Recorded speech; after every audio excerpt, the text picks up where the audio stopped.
Stephen A's under attack.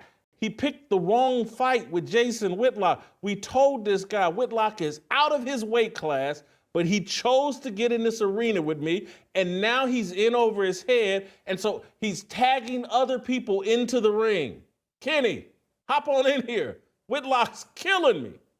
And now he's got people at ESPN killing me behind my back. Stephen A., you owe me an apology. More than me, you owe the public an apology. Seriously, the man has taped apologies to Draymond Green, a multimillionaire, to Kyrie Irving, a multimillionaire. Has he offered up an apology to the American people that he stood on camera and said, man, y'all black people, y'all not getting the vaccine. This is appalling. Y'all should get the vaccine. Has he offered you all an apology? And I know many of you out there are groupies. These celebrities, you just love them to death. And if they tell you things that kill you, you love them anyway. But trust me, they're not acting in your best interest. They're lying to you for money. And I know you've been trained to hate me. I'm telling you the truth, not for money, but for your edification and benefit. Because I can lie as good as anybody, and could be collecting one of those 8-figure checks for telling those lies. But I don't want to do it. I'm nothing special. I'm not better than anybody else. I got my flaws. But I'm just sorry. There's a line in the sand. I'm not going to mislead people for my benefit and for their destruction. This whole Stephen A. Smith thing, it's so clear cut.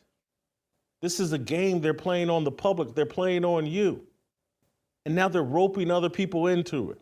And the people at ESPN behind the scenes, some of y'all need to man or woman up, just come out of the closet like, this is a joke. This man has told so many lies that if anybody else had been caught telling this many lies and recreating this false history about themselves with no explanation, easy questions that could have been answered if he were telling the truth, and he hasn't offered up any explanation. All he did was come on air and name call me, and now he's got Kenny Smith and other people caping up for him trying to sell these lies. It's a joke and ridiculous. I do want to play SOT number 8, just briefly, because this whole, Stephen A's got so many brothers now in the media.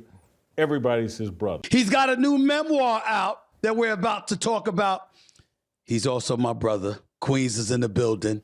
I think that his brother, his big brother Vincent, is one of the great, great coaches. The only blemish on his illustrious career as a coach, as a trader, is the fact that he coached me, because that didn't work out too great.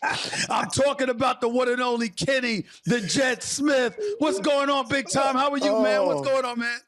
So that's about a year ago. I believe that may have been in May of 23, where Stephen A. Kenny Smith, his brother. And then in that one, Kenny Smith's older brother wasn't responsible for Stephen A. getting a scholarship. Stephen A. was actually a failure. It's the only failure on the blemish on the guy's record. But how many different times is Stephen A. Smith, Shannon Sharp's like a brother to me. Michael Irvin's like a brother to me. Deion Sanders like a brother to me. He's my brother. We've known each other for decades. We're all brothers. Cut it out.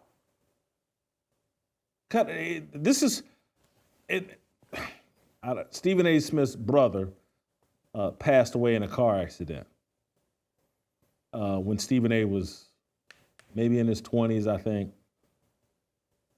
And so I want to be careful, but I just want to be honest. It's just like, because I have a brother and I have a very strong relationship with my brother, you're not going to hear me calling random people in the media that I work with and casually know my brother.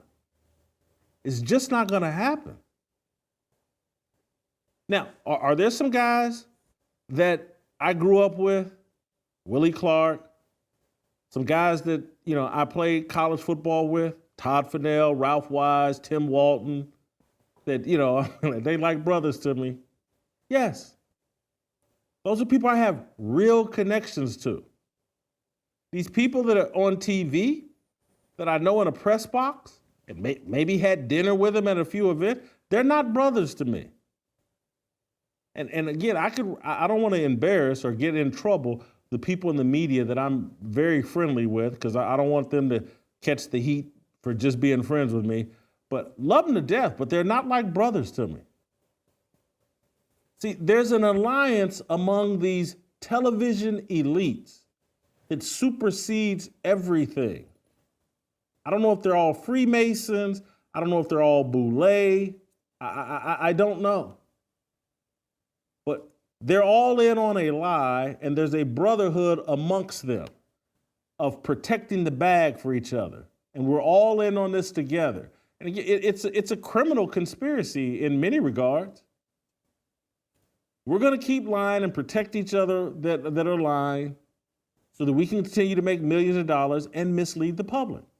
And so when they need us to run out on camera and say, take the vaccine, or if some athlete decides, hey, you know what? I want you to watch this Hebrews to Negroes documentary. If someone pulls the string and says, hey, a couple of our Jewish brothers would love for you to run out here and call Kyrie anti-Semitic, they'll do it on command. I won't. Kyrie Irving can watch whatever documentary he wants to watch. It's America. Someone like me that used to go to Savior's Day with Louis Farrakhan, you think I'm going to rip Kyrie Irving because he likes some movie poster? It's not going to happen. And go ahead and misconstrue that comment all you want. But it's just not going to happen. People get to make mistakes. People get to believe whatever they want to believe. If some Hebrew Israelites want to believe what they believe, I don't have to agree with it, but I'm not going to sit here and castigate them and say they're the worst people on the planet. Because there are people that don't believe, and they authentically do not believe, that Jesus Christ is their Lord and Savior.